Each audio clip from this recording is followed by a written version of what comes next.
This is sort of nerdy football stuff, but follow this. There's a lot to this. And if you connect the dots, you know who was missing. If you connect the dots, it becomes pretty clear you know who is not very good at the job. But I think it's fascinating. I think it's incredibly telling. And I think the most important job at an NFL franchise is not the head coach. Not even close. I'm not even sure it's quarterback. And I'm not even sure that's even close. So The Athletic, this is what you do when you don't sleep. The Athletic is the sports section of the New York Times. And they do a whole football section, which is fascinating. But they rank, I know it's going to sound boring, but it's really telling. They rank NFL front offices. And I think I can explain the significance of this. To succeed, it's all about the front office. Now, that sounds like a generic term, but it's really usually going to be one person. Usually going to be the general manager, but whatever title it is, this is the person who has the vision for the franchise. And that is the numbers. You know, Jerry Jones likes to say it's not about spreadsheets. Yeah, it is about spreadsheets, actually. It is. It's about the numbers and the players. And I can explain kind of a nerdy way to look at entire teams. The most important person to a franchise, I think, is the general manager or whoever that person is that is the point person. They create the model. So NFL franchises, you know, I think people think, you certainly know this if you come from a giant college program that's full of people, a lot of VPs, right? This will shock you. I'm not a big fan of VPs. But NFL franchises are incredibly small businesses. And there is a point person. The person that runs things is the most important person in the building and even on the field. So don't laugh at this. In a hard salary cap sport, right, you have every year of X amount of money to spend on paper. The person calling the roster shots is the most important person to the franchise. I think it's backed up by some pretty interesting data. Any franchise can go and draft a star or two or three or even four. You can go find them. There's plenty of franchises that do it. They find star players. The one that succeeds, the franchises that succeed over and over again, they don't just draft well. They find really good players. Okay, so most fans, you know, fantasy has changed this a little bit because the fantasy nerds, you know, have got to know anybody that scores points, right? But most fans know a few players on every roster. But the really good organizations, the teams that win over and over and over again, they don't have to be great players. They're certainly not star players, but they find really good players, kind of numbers 20 through 50. That's how you know you go deep in the playoffs, and that's how you know you're good every year, because it's the players 20 through 50. Everyone's going to have a few stars. How good are your players 20 through 50 or 15 through 50, somewhere in there?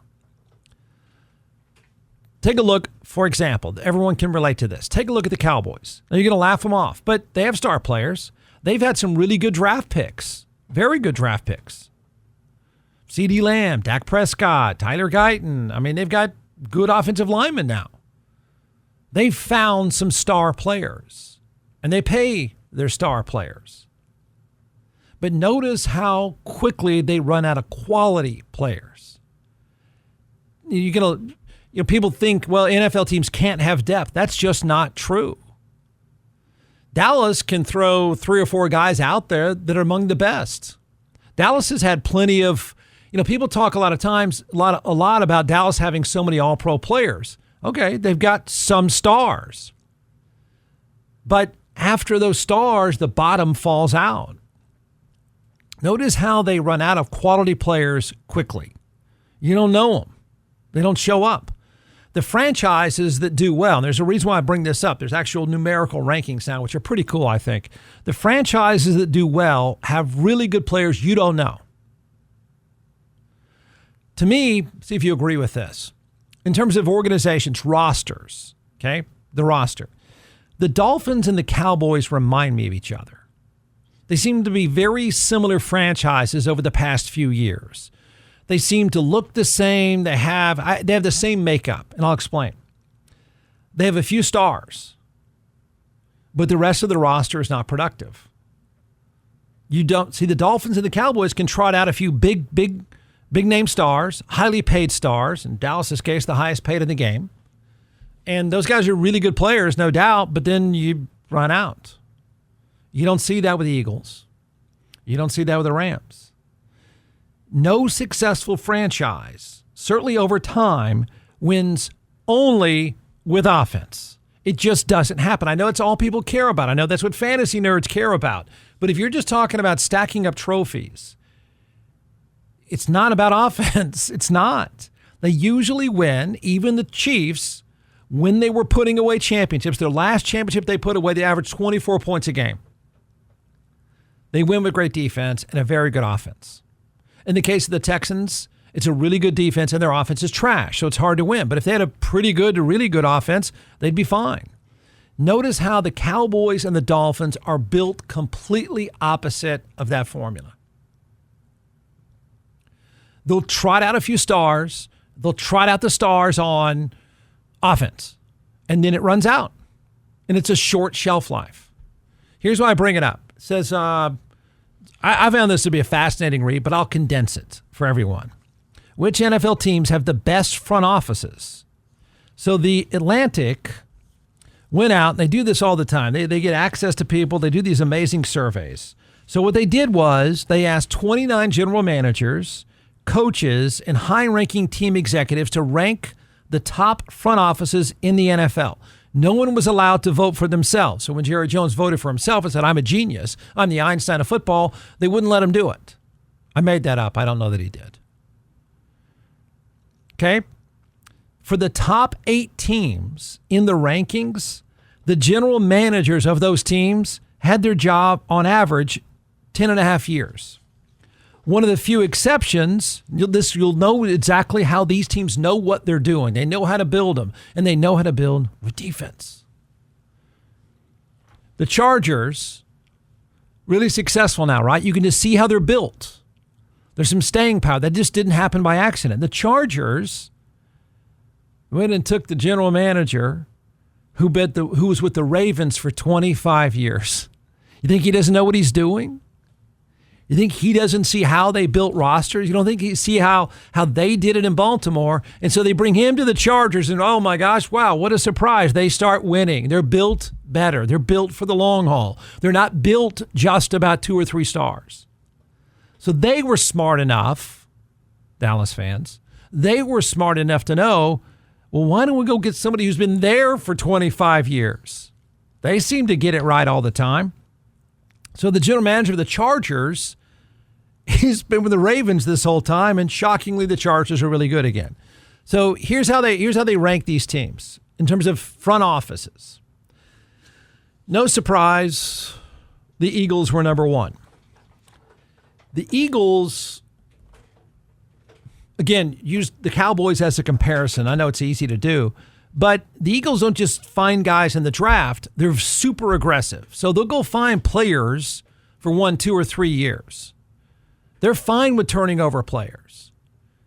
And they're fine with finding players, guess what, on defense.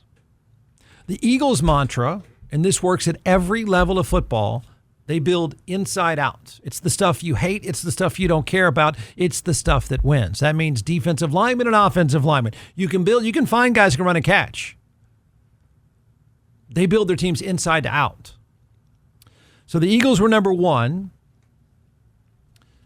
They're the guy that runs that place, who has been completely, the entire franchise, according to the Atlantic, has been turned completely over to their general manager. The owner says, I trust you. If it doesn't work, I fire you. You do this. You build this. Good luck to you. And that's what he does. His name is Howie Roseman. He's a lawyer.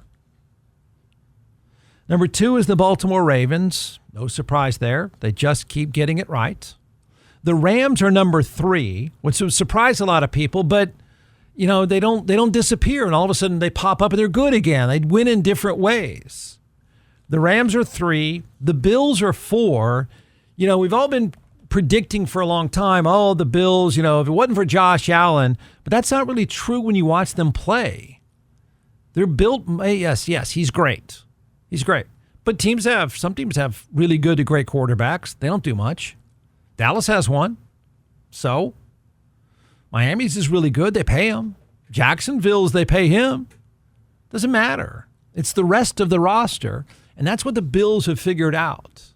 That's why there's some staying power there. The Bills are number 4. The Chiefs are number 5. The Tampa Bay Buccaneers are number 6. Yeah.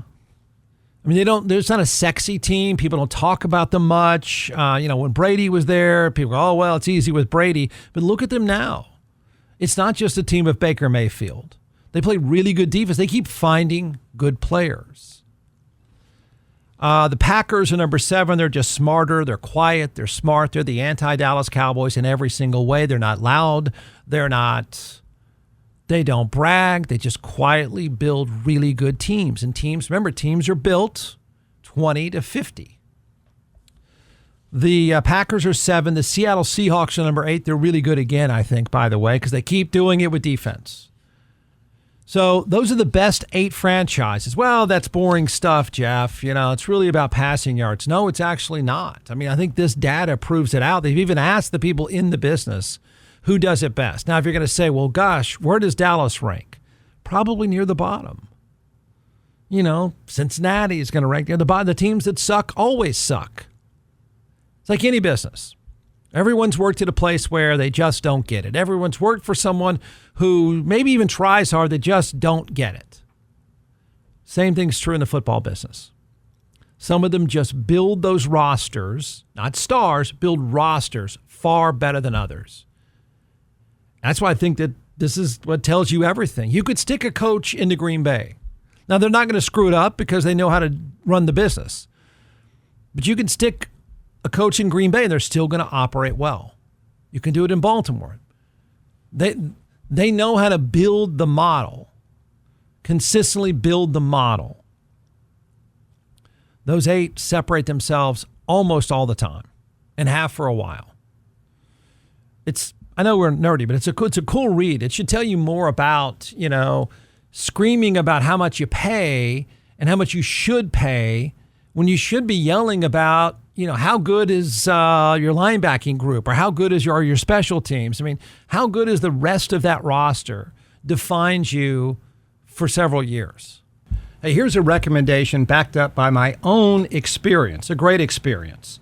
And that is, I've been a client of DJC Law, and I can tell you this. You're going to get 3 things with DJC Law. You'll notice it right away. The difference is you will get peace of mind. They will take care of every single detail perfectly, and you will get the result you deserve. If you're injured by the negligence of someone else, fighting with an insurance company for any reason, trust me when I tell you, you will need DJC Law. Dan Christensen and his team of attorneys have a remarkable track record. I've known Dan a long time. He's a military vet. He's board certified in civil trial law, and I've been a client. So you can trust them. You will get the result you deserve. Check out teamjustice.com, and you'll see thousands of 5-star reviews. The bottom line is, if you're in an accident, you need DJC Law. Contact them right away. 512-888-9999.